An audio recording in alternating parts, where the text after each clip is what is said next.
Bismillahirrahmanirrahim. Assalamualaikum warahmatullahi wabarakatuh.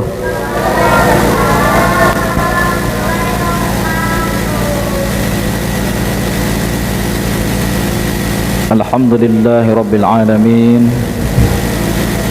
Assalatu wassalamu ala asrafil anbiya'i wal mursalin Sayyidina Muhammad wa ala alihi wa sahbihi ajma'in. Asyhadu an la ilaha illallah al-malikul haqqul mubin wa asyhadu anna Muhammadan abduhu wa rasuluhu shadiqul wa'dil amin. Allahumma shalli wa sallim ala sayyidina Muhammad wa ala alihi wa sahbihi ajma'in, amma ba'd. Faya ayyuhal hadirun ittaqullaha haqqa tuqatih wa la tamutunna illa wa antum muslimun. Faqad qala Allah ta'ala fil Qur'anil Karim, a'udzu billahi minasy syaithanir rajim. Bismillahirrahmanirrahim. Yaquluna bi afwahihim ma laysa fi qulubihim. Shadaqallahul azim. Ilahi anta masudi wa radhaka maqlubi a'tini mahabbataka wa ma'rifat.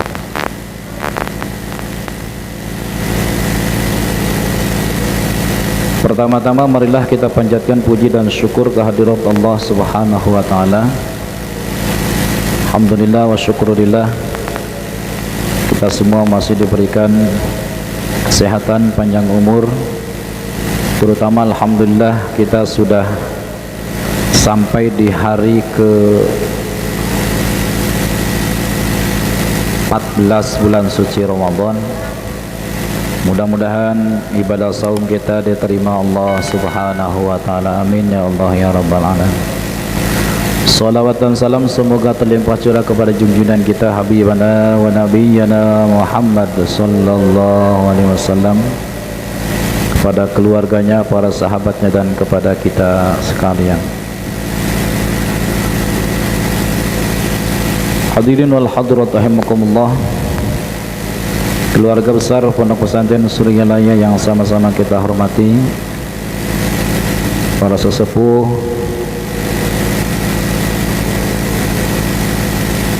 hadirin wal hadirat yang hadir di Masjid Nurul Asrar Pondok Pesantren Suryalaya, dan ikhwan akhwat pendengar Inayah 100,8 FM dimanapun berada.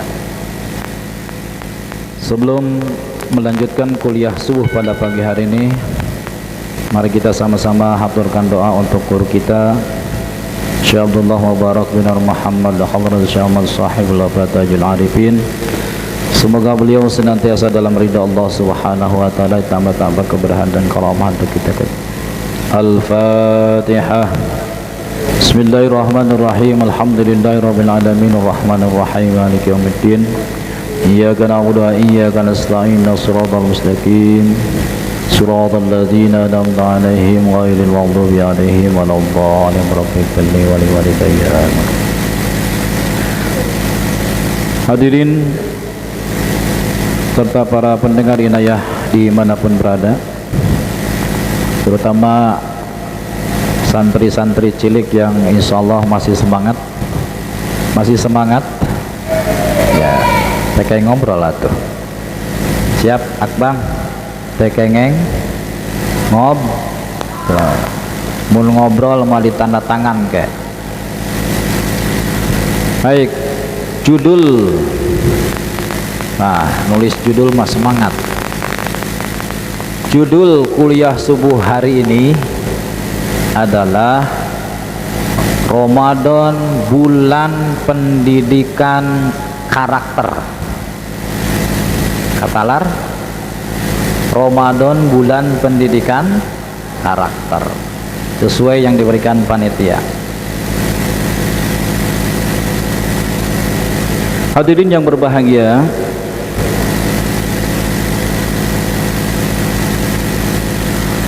salah satu tujuan dari pendidikan itu adalah pendidikan harus mampu berperan sebagai sarana menghasilkan manusia-manusia yang jujur dan benar.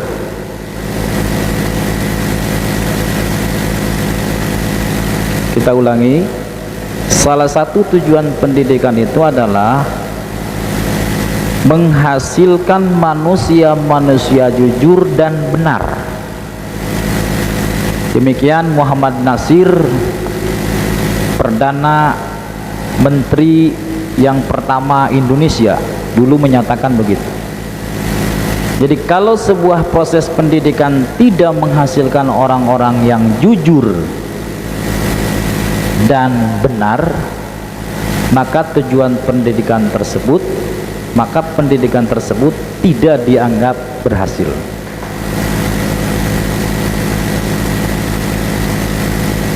Siapa yang dimaksud dengan orang jujur dan benar itu? Yakni orang yang pertama ketika berbicara selalu benar, tidak pernah bohong. Sebab lawan tina benar bohong.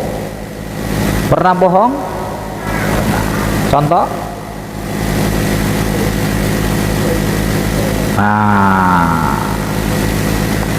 Sering jujur? Insya Allah. Baik, apalagi anak-anak semua yang sedang sekolah kan pasti diajari jujur kan? Pernah nyontek ujian? Pernah? Sering. Abang pernah?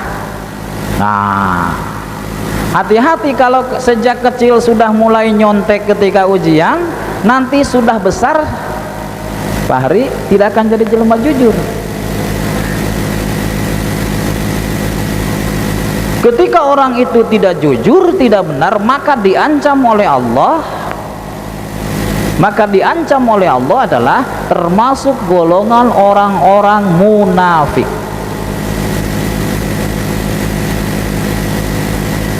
Apa ancaman bagi orang-orang munafik?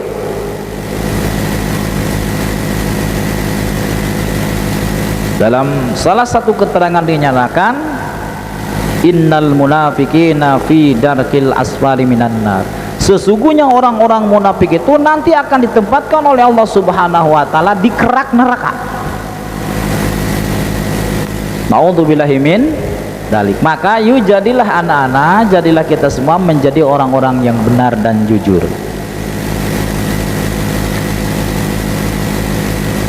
Nah, bagaimana pertanyaannya, bagaimana Ramadan bisa melahirkan orang-orang yang jujur tersebut? Baik, mari kita bahas sedikit sampai jam 6 kurang 15 menit. Bagaimana Ramadan bisa menghasilkan, mendidik orang-orang yang jujur? Baik, ada yang tahu nggak siapa orang yang buru puasa dan tidak puasa? Tidak ada yang tahu kecuali kecuali dua. Apakah orang tahu bahwa orang itu puasa atau tidak? Kecuali dua orang. Kecuali dua. Satu, Allah Subhanahu wa taala. Yang kedua, kita sendiri. Makanya pahala puasa itu dirahasiakan kan? Contoh, Juy, badai puasa heug teu puasa heug. Sebab nu terang puasa teu puasa mah ngan dua. Satu Gusti Allah, yang kedua Juy. Apakah bapaknya tahu bahwa dia tidak puasa? Tidak tahu. Kalau sekali lagi yang tahu puasa dan tidak puasa itu hanya dua. Satu, Allah Subhanahu wa taala, yang kedua diri sendiri. Dari situ maka muncul pendidikan bahwa kita harus berlaku jujur. Tidak bisa jadi begini. Sekarang tidak ada bapak saya di rumah, sikat ada mie. Ketika ditanya, saum mak? Saum. Padahal apa? Karena godin mah tahu tak. Godinan. Apa godin teh? Hah? Batal sih. Makan jam 6. PSBB, PSBB. Naon PSBB teh? lanjutkanlah pembatasan sosial berskala besar. Nah, jadi dengan puasa akan melatih kita jujur. Sebab ketika kita puasa sesungguhnya bisa untuk tidak jujur. Pura-pura lulus, pura-pura haus padahal godin, kan gitu. Maka oleh Allah Subhanahu wa taala pahala puasa itu dirahasiakan. Siapa yang tahu? Hanya Gusti Allah. Nanti pahala puasa itu berbeda dengan sholat. Contoh, kalau sholat berjamaah satu orang pahalanya, kalau sholat satu sendirian maka pahalanya satu. Kalau sholat berjamaah pahalanya 27. Dijelaskan. Tapi ketika berpuasa pahalanya dirahasiakan oleh Allah.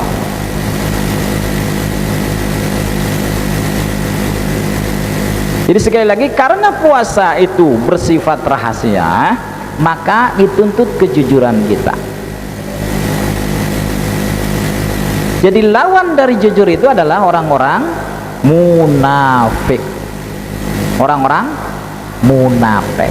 Insya Allah melalui bulan suci Ramadan ini kita semua akan dididik menjadi orang-orang yang tidak munafik. Amin ya Allah ya Rabbal alamin. Nah, lalu siapa ciri orang munafik itu? Kan begitu pertanyaan berikut. Dalam hadis yang diriwayat oleh Imam Bukhari dan Muslim dinyatakan, An Abi Hurairah radhiyallahu anhu qala Rasulullah sallallahu alaihi wasallam, innal munafiqina salatun, ayatul munafiqi salatun. Ciri orang munafik itu 3. Pertama, idza haddatsa kadzaba, wa idza wa'ada akhlafa, wa idza tu'mina khana. Ciri orang munafik itu ada 3. 1, wa idza haddatsa kadzaba. Ketika dia berbicara maka dia suka bohong. Yang kedua, wa idza wa'ada ahlafa. Yang kedua, ketika dia berjanji maka sering mengingkarinya. Yang terakhir, wa idza tumina khana. Ketika dia diamanati maka dia akan khianat. Maka itulah ciri-ciri orang-orang yang munafik. Insya Allah sekali lagi kita optimis, kita berharap mudah-mudahan melalui Ramadan ini kita bisa menghindari sifat yang 3 itu. 1, suka bohong. 2, suka khianat. 3, suka ingkar janji. Mudah-mudahan terhindar dari semua itu, amin. Lalu sekali lagi, bahaya bagi orang-orang yang bohong itu, bahaya bagi orang munafik itu, janji Allah barang siapa orang-orang munafik maka dia akan ditempatkan nanti di akhirat nanti ditempatkan oleh Allah di keraknya neraka. Naudzubillahi min dzalik. Maka kita semua patut selalu berlindung kepada Allah dari sifat-sifat munafik itu. Ta'awwadu billahi min khusyu'in nifaq. Dalam riwayat Imam Baihaqi, Rasulullah sallallahu alaihi wasallam bersabda, maka berlindunglah kamu kepada Allah dari khusyunya nifaq, khusyunya orang-orang nifaq. Apa yang dimaksudkan khusyuk orang-orang nifaq?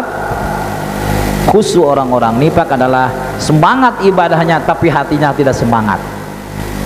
Dalam surat An-Nisa disampaikan oleh Allah Subhanahu wa taala, a'udzubillahi minasyaitonir rajim, bismillahirrahmanirrahim. Innal munafiqina yukhadi'una Allah wa huwa khadi'uhum. Wa idza qamu ila sholati qamu kusala yura'una an-nasa wa la yadhkuruna Allah illa qalila. Bahaya sekali orang-orang munafik karena pertama, dia akan membohongi Allah. Bagaimana membohongi Allah? Yang tadi, puasa, sholat, padahal tidak. 1, membohongi diri. 2, yang paling berbahaya adalah membohongi Gusti Allah, mengingkari perintah-perintah Allah. Wa idza qamu ila sholati qamu kusala. Yang kedua, ketika disuruh sholat kusal-kusel. kayak doi Pak Kamal ngestarhim ngegrek di wae. Pak Kamal sudah adan masih tidur, masih ada waktu, nanti juga jam 1 masih ada waktu. Nah kesel eta teh ciri orang munafik.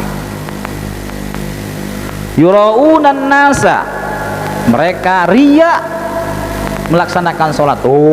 Tingali saya mah selalu berjamaah, tapi niatnya bukan niat karena Allah, tapi niat dipuji oleh orang lain. Itu termasuk orang-orang munafik.